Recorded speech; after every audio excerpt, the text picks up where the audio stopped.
أعوذ بالله من الشيطان الرجيم بسم الله الرحمن الرحيم وَلَقَدْ ضَرَبْنَا لِلنَّاسِ فِي هَذَا الْقُرْآنِ مِنْ كُلِّ مَثَلٍ، اور البتہ تحقیق ہم نے بیان کی لوگوں کے لیے اس قرآن میں ہر طرح کی مثالیں۔ وَلَئِنْ جِئْتَهُمْ بِآيَةٍ لَيَقُولَنَّ الَّذِينَ كَفَرُوا، اور البتہ اگر آپ لے آئیں ان کے پاس نشانیاں تو یہ کہیں گے وہ لوگ جنہوں نے کفر کیا کہ ان انتم الا مبطلون، نہیں ہو تم مگر باطل پرست۔ كَذَلِكَ يَطْبَعُ اللَّهُ عَلَى قُلُوبِ الَّذِينَ لَا يَعْلَمُونَ،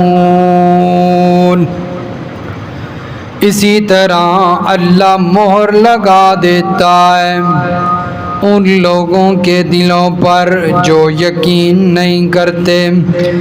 فَاصْبِرْ إِنَّ وَعْدَ اللَّهِ حَقٌّ، پس صبر کیجئے بے شک اللہ تعالی کا وعدہ سچا ہے۔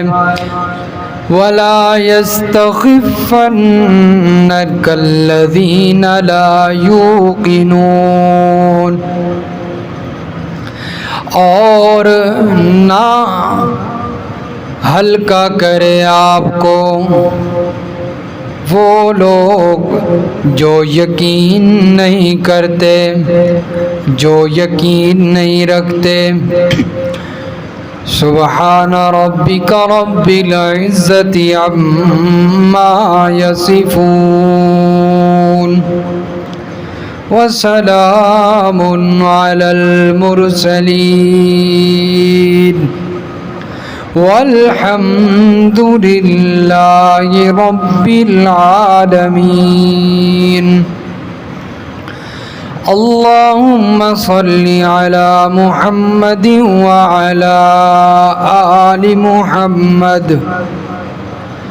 کما صلیت علی ابراہیم وعلی آل ابراہیم انک حمید مجید۔ اللہم بارک علی محمد وعلی آل محمد کما بارکت علی ابراہیم وعلی آل ابراہیم انک حمید مجید۔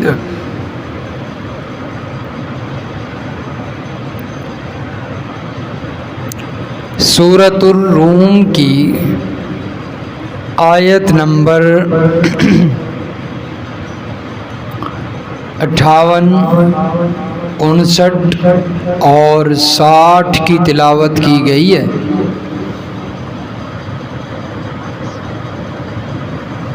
اور یہ سورۃ الروم کی آخری آیتیں ہیں۔ گزشتہ درس میں اللہ تبارک و تعالی نے انسان کی زندگی کے 3 ادوار کا ذکر فرمایا ہے۔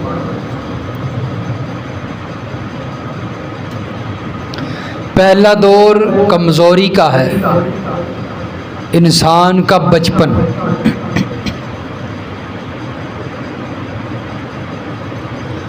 اور دوسرا دور انسان کی جوانی، قوت والا دور، اور تیسرے نمبر پر پھر دوبارہ قوت سے کمزوری والا دور یہ ہے بڑھاپے والا دور۔ اس دور میں بھی انسان کے اعضاء کمزور ہو جاتے ہیں۔ فرمایا کہ ایک دور سے دوسرے دور کی طرف اور پھر اس سے تیسرے دور کی طرف انسان کو لے کر جانے والی ذات صرف اور صرف اللہ کی ذات ہے، اور وہ اس پر قدرت رکھتا ہے۔ پھر اللہ نے قیامت کی کچھ احوال کا ذکر فرمایا ہے کہ مجرم لوگ قیامت کے دن قسمیں اٹھائیں گے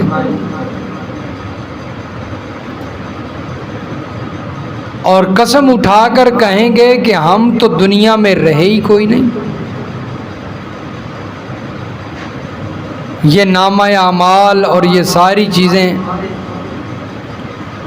ان کا ہمارے ساتھ کوئی تعلق نہیں، کیونکہ ہم تو دنیا میں ایک لمحہ بھی نہیں رہے۔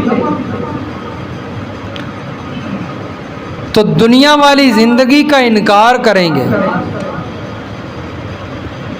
اصل میں وہ انکار اپنے جرموں کا کرنا چاہتے ہیں، جو انہوں نے دنیا کی زندگی میں جرم کیے ہیں ان کا انکار کرنا چاہتے ہیں۔ ان کا انکار صاف تو نہیں کریں گے، سرے سے ہی دنیا کی زندگی کا انکار کر دیں گے کہ ہم دنیا میں رہی کوئی نہیں اور نہ ہم نے یہ جرم کیے۔ اور اس کے مقابلے میں جو ایمان والے علم والے ہوں گے وہ کہیں گے کہ یہ جھوٹ بولتے ہیں، اللہ تعالیٰ کے علم میں ہے کہ یہ دنیا میں قیامت تک ٹھہرے ہیں، قیامت تک یہ دنیا میں ہی تھے، اور یہ آج قیامت کا دن آ چکا ہے، لیکن دنیا میں تم یقین نہیں کرتے تھے کہ قیامت کا دن بھی آنا ہے، اس لیے تم مجرم بنے رہے۔ لیکن آج جو دن ہے، اس دن کے اندر نہ تو کوئی معذرت قبول ہے، نہ اللہ تعالیٰ آپ سے راضی ہوں گے۔ اس لیے نہ معذرت کا فائدہ ہے، نہ رونے دھونے کا فائدہ ہے، اب اپنی سزا جو ہے وہ بھگتیے۔ اور آج کی جو پہلی آیت ہے اس میں اللہ تبارک و تعالی نے شکوہ کیا ہے۔ فرمایا کہ ہم نے لوگوں کے لیے ہر طرح کے مضمون قرآن میں بیان کیے ہیں، ہر طرح کی مثالیں قرآن میں بیان کی ہیں، ایسی ایسی مثال بیان کی ہے کہ اس کے اندر غور و فکر کرنے سے انسان کو مسئلے کی سمجھ آ جائے۔ لیکن فرمایا کہ شکوہ یہ ہے کہ ہر طرح کی مثالیں بیان کرنے کے باوجود میرے پیغمبر یہ آپ پر ایمان نہیں لاتے، یہ ان مثالوں سے فائدہ نہیں اٹھاتے۔ تو اس لیے میرے پیغمبر اگر آپ ان کے پاس کوئی نشانی لے کر آ جائیں، کوئی معجزہ لے کر آ جائیں، تو یہ آگے سے کہتے ہیں کہ یہ باطل ہے، یہ باطل پرست ہیں۔ آپ اگر کوئی معجزہ دکھائیں تو آپ کو جادوگر کہنے لگ جائیں گے، آپ اگر قرآن مجید فرقان حمید اتنی لاریب اور فصاحت و بلاغت والی کلام پڑھ کے سنائیں تو یہ آپ کو شاعر کہنے لگ جاتے ہیں، لیکن ماننے کے لیے تیار نہیں ہے، یہ کہتے ہیں باطل پرست ہیں۔ تو یہ اللہ نے شکوہ کیا ہے کفار سے کہ ہر چیز موجود ہونے کے باوجود یہ اپنے کفر کو نہیں چھوڑتے۔ جیسا کہ اللہ تبارک و تعالی نے 8ویں پارے کی پہلی آیت میں بھی اسی بات کا تذکرہ فرمایا ہے کہ میرے پیغمبر جو کچھ بھی آپ ان کے لیے کر لیں یہ پھر بھی ایمان نہیں لانے والے، ضدی ہیں، اڑے ہوئے ہیں، سمجھ ساری آ جاتی ہے لیکن ضد ایمان نہیں لانے دیتی۔ 8واں پارہ ہے جی، سورۃ الانعام، اس کی آیت نمبر 112، صفحہ 172، صفحہ 172۔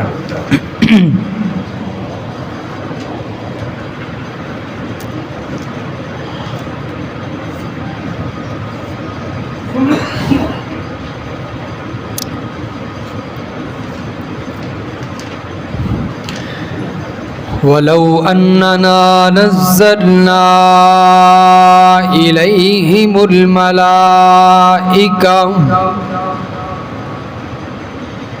وَكَلَّمَهُمُ الْمَوْتَى وَحَشَرْنَا عَلَيْهِمْ كُلَّ شَيْءٍ، اور اگر ہم ان کے پاس فرشتوں کو بھیج دیں اور اسی طرح ان کے ساتھ مردے باتیں کرنے لگ جائیں، فرشتوں کو بھیج دیں یعنی اللہ تعالیٰ کا عذاب آ جائے،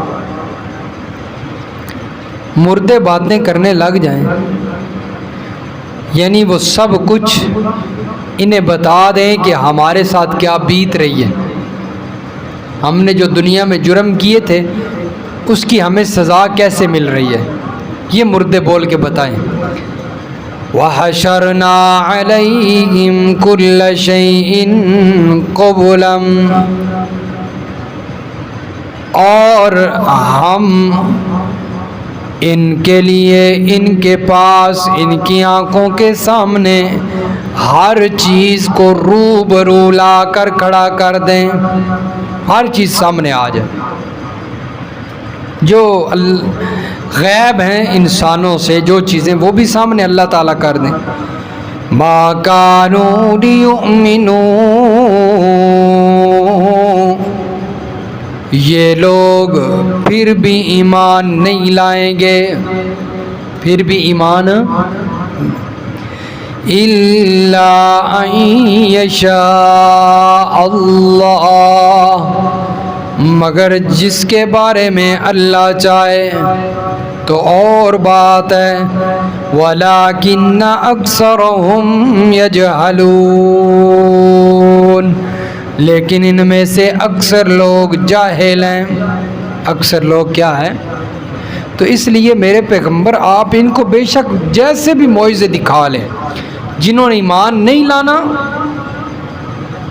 تو وہ معجزے دیکھ کر بھی ایمان نہیں لائیں گے، اور جو ایمان لانے والے ہیں جن کی قسمت میں اللہ نے ہدایت لکھی ہوئی ہے، میرے پیغمبر ان کو معجزوں کی بھی ضرورت نہیں ہے۔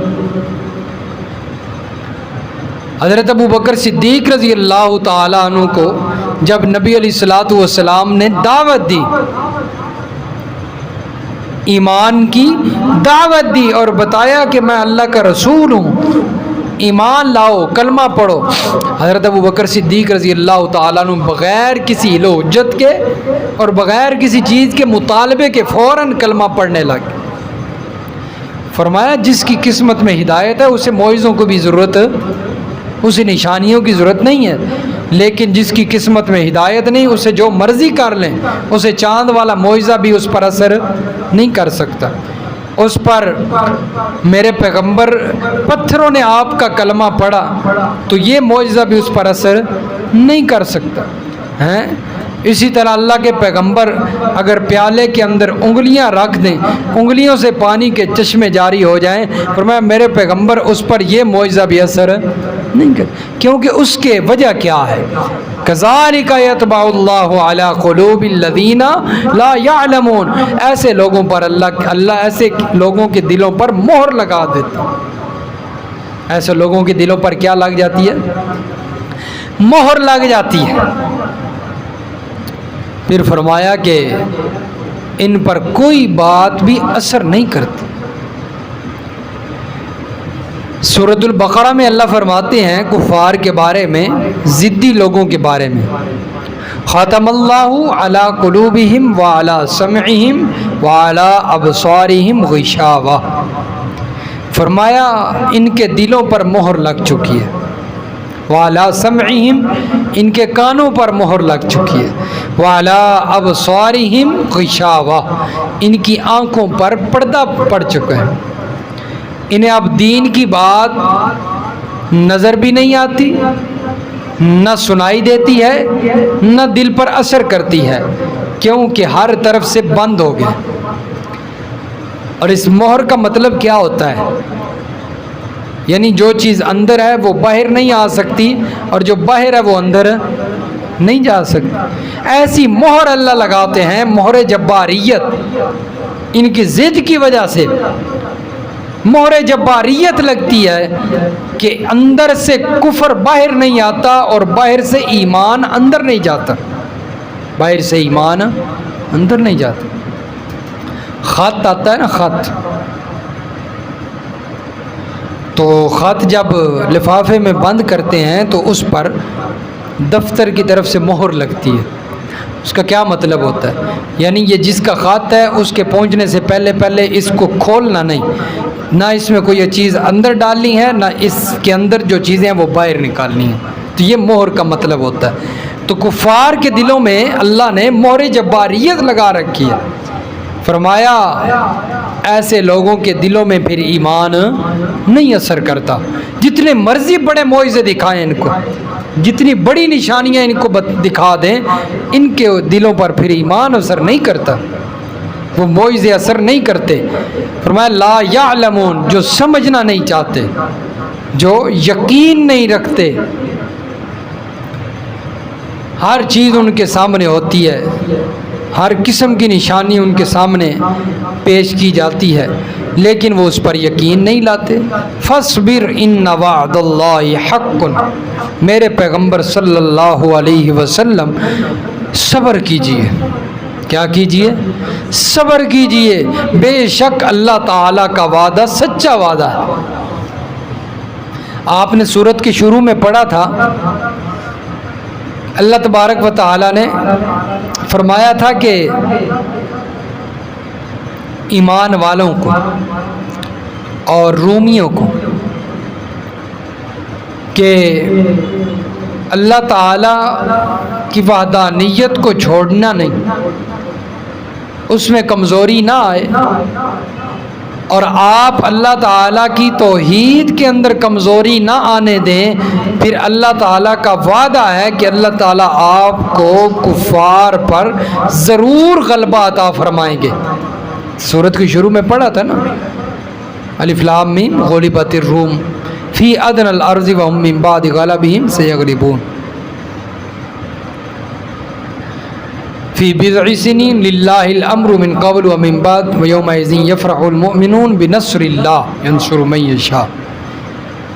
تو یہ اللہ کی مدد اور اللہ کا وعدہ سچا ہے، اور گزشتہ چند آیات پہلے بھی اللہ نے فرمایا تھا وَكَانَ حَقًّا عَلَيْنَا نَصْرُ الْمُؤْمِنِينَ، کہ ایمان والوں کی مدد جو ہے وہ اللہ تعالیٰ پر لازم ہے، ذمے ہیں اللہ کے۔ لیکن ایمان والوں کے لیے ضروری کیا ہے کہ وہ اللہ تعالیٰ کی وحدانیت کے اندر کمزوری نہ آنے دیں، مسئلہ توحید کے اندر لچک نہ آنے دیں۔ فرمایا پھر اللہ تعالیٰ کی مدد و نصرت ضرور آئے گی۔ تو یہاں پر بھی اللہ تعالیٰ اسی کا اعادہ فرماتے، فرمایا میرے پیغمبر صبر رکھیے، اللہ تعالیٰ کا وعدہ سچا وعدہ ہے۔ یہ دیکھیں سورت آل عمران ہے اور پارہ نمبر 4 ہے، وہاں پر بھی اللہ تبارک و تعالیٰ نے اسی بات کا تذکرہ فرمایا ہے۔ سورت آل عمران پارہ نمبر 4،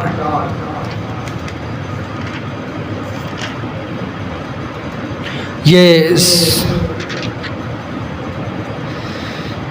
صفحہ نمبر 91، صفحہ نمبر 91 سورت آل عمران، اور اس کی آیت نمبر 186۔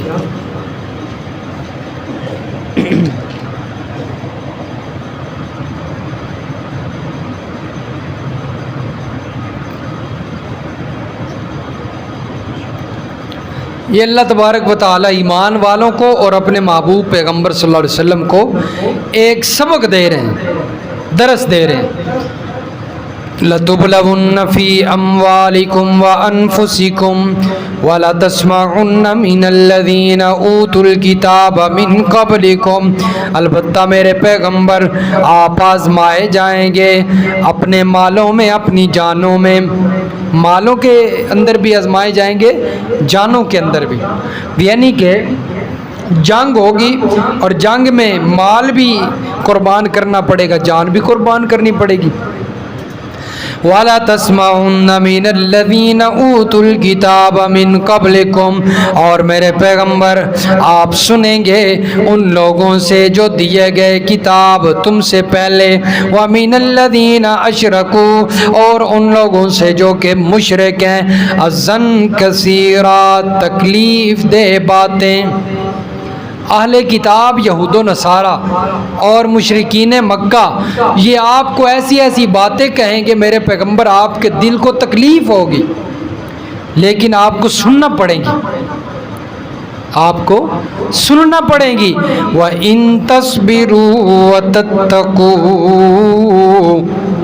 وَإِن تَصْبِرُوا وَتَتَّقُوا، اگر آپ صبر کرو گے اور پرہیزگاری اختیار کرو گے، فَإِنَّ ذَلِكَ مِنْ عَزْمِ الْأُمُورِ، پھر میرے پیغمبر یقین رکھیے آپ کے حصے میں ساری کامیابیاں آئیں گی۔ ان کی باتوں کے مقابلے میں، تکلیف دہ باتوں کے مقابلے میں، طعن و تشنیع کے مقابلے میں، وہ آپ کو جادوگر، ساحر، مجنو، آپ کو کاہن بھی کہیں گے اور بھی بڑی باتیں کہیں گے، لیکن میرے پیغمبر اگر آپ نے صبر کیا، آپ نے تقوی اختیار کیا، تو پھر میرے پیغمبر ہمارا وعدہ ہے ہم آپ کو کامیابیوں سے نوازیں گے۔ کیا کس سے نوازیں گے؟ کامیابیوں سے نوازیں گے۔ اس لیے میرے دوستو، اگر کامیابیاں چاہتے ہیں تو پھر ہر معاملے میں صبر ضروری ہے، تقوی اور صبر، پرہیزگاری، یعنی پریشانی کی حالت میں زبان سے کوئی ایسے کلمات نہ ادا ہوں جس سے اللہ ناراض ہو جائے، یہ پرہیزگاری، اور ایسا کوئی فعل انسان کے جسم سے صادر نہ ہو کہ جس سے اللہ ناراض ہو جائے، یہ ہے پرہیزگاری۔ تو آپ بتائیں کہ غمی کی حالت میں، مشکل حالات میں، تکلیف میں صبر کا حکم ہے یا ماتم کا حکم ہے؟ صبر کا حکم ہے، ماتم کا حکم۔ اسلام سے پہلے غم کی حالت میں، تکلیف کی حالت میں، دکھ میں ماتم کیا جاتا تھا، لیکن اسلام نے آنے پر، اسلام جب آیا تو اسلام نے کس چیز کا سبق دیا؟ صبر کا سبق دیا۔ کہا ماتم اسلام کا شعار نہیں ہے، ماتم اسلام کا حصہ نہیں ہے، اسلام کے اندر صبر کی تلقین ہے۔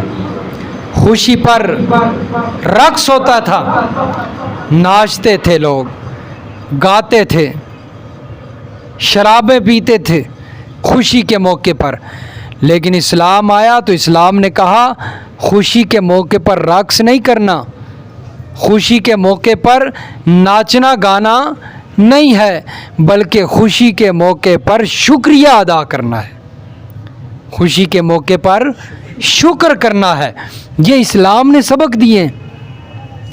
تو آج اگر مسلمان، کلمہ گو مسلمان، اپنے آپ کو مسلمان سمجھنے والا، غم کے موقع پر اپنے آپ کو وہی حالت کفر والے لوگوں والا شعار اپناتا ہے اور اپنے رانوں پر، اپنے گریبان پر اور اپنے رخساروں پر گریبان پھاڑتا ہے، رخساروں پر پتھر جو ہے تھپڑ مارتا ہے اور گریبانوں پر، رانوں پر تھپڑ مارتا ہے، تو یہ اسلام کا طریقہ، یہ مسلمان نہیں ہے، یہ بس نام نہاد مسلمان ہے۔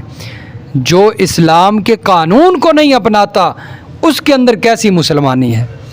اس لیے اسلام نے صبر کا حکم دیا ہے۔ فرمایا صبر کرو. تو میرے پیغمبر کو بھی کیا حکم آیا؟ فاصبر. کیا؟ فاصبر. میرے پیغمبر یہ جیسے بھی کام کرتے ہیں، تکلیفیں دیتے ہیں، تکلیف دہ باتیں کرتے ہیں، تانے دیتے ہیں، لیکن آپ صبر کیجیے، شور نہ مچائیے. تو صبر کریں گے تو فرمایا آپ کے لیے پھر کامیابیاں ہی کامیابیاں ہوں ہیں، کامرانیاں ہی کامرانیاں ہوں گی. یہ دیکھیں پارہ نمبر 14 ختم ہو رہا ہے، پارہ نمبر 14 مکمل ہو رہا ہے. سورۃ الحجر کی آخری آیات ہیں. سورۃ النحل پارہ نمبر 14 کا اختتام ہے اور سورۃ النحل کا بھی اختتام. صفحہ 339، صفحہ 339. سورۃ نحل کی آیت نمبر 127. وَاصْبِرْ، صبر کیجئے، وَمَا صَبْرُكَ إِلَّا بِاللَّهِ، اور آپ کا صبر کرنا اللہ کی توفیق سے ہوگا. آپ کو صبر کرنے کی ہمت کون دے گا؟ اللہ دے گا. آپ صبر کیجئے، صبر کا ارادہ تو کیجئے، توفیق اللہ تعالیٰ ضرور دیں گے.